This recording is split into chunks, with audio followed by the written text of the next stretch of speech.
ঢাকা আরিচা মহাসড়কের অন্যতম গুরুত্বপূর্ণ পয়েন্ট সাভারের হেমায়েতপুর বাস স্ট্যান্ড। প্রতিদিন উত্তর ও দক্ষিণবঙ্গ সহ দেশের বিভিন্ন প্রান্তের হাজার হাজার মানুষ ও যানবাহন এই রুট দিয়ে চলাচল করে। কিন্তু গুরুত্বপূর্ণ এই পয়েন্টটি এখন যেন এক বিশৃঙ্খলার মহাসমাবেশ।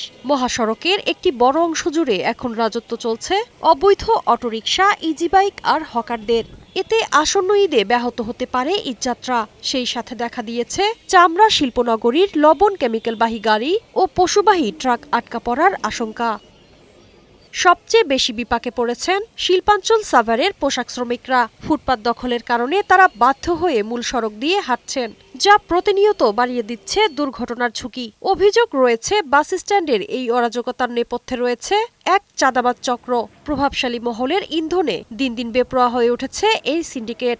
হকার বইছে ফুটপাতে, হকারের দোকানে আরো জামা যায়, কয়েকদিন পর ভাঙে আবার ঠিকই বয়। প্রেগনেন্ট মহিলা থাকে, অসুস্থ মহিলা থাকে, তার দিনে যা আসা সময় যাওয়া যায় না। ঈদের আগ মুহূর্তে সড়কে পরিস্থিতি আরো জটিল হওয়ার শঙ্কা সচেতন মহলের। মাকড়সার জালের মতো হকার দিয়ে হাট বাজার দোকানপাট দিয়ে আনঅথরাইজ অকুপাই করে এই রাস্তাটাকে যেভাবে বেদখল করে রেখেছে, পশু যানবাহনের যে গাড়িগুলো আসবে এগুলা আসার পরে আর ইজি বাইকের যে একটা দৌরত্ব আপনারা দেখতে পান, অটোমেটিক এই জায়গাটা কিন্তু স্থায়ীভাবে লক হয়ে যাবে। সড়কে শৃঙ্খলা বজায় রাখতে চেষ্টা করছে পুলিশ। জেলা ও উপজেলা প্রশাসনের সাথে সমন্বয় করে প্রয়োজনীয় ব্যবস্থা নেওয়া হবে বলে জানিয়েছেন পুলিশের এই কর্মকর্তা।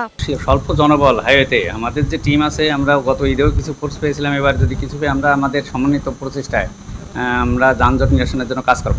এদিকে জনভোগান্তি দূর করতে উচ্ছেদ অভিযানের ঘোষণা দিয়েছে উপজেলা প্রশাসন। আমরা ইতিমধ্যে সেগুলো নিয়ে কাজ করছি। খুব শীঘ্রই অর্থাৎ ঈদের আগেই আপনারা দেখতে পাবেন আমরা ওই এলাকাটি হকার মুক্ত করে ফেলব। দ্রুত অবৈধ দখলদার উচ্ছেদ করে জনমনে স্বস্তি ফিরিয়ে আনবে প্রশাসন, প্রত্যাশা ভুক্তভোগীদের। শারমিন রিমি, বৈশাখী সংবাদ।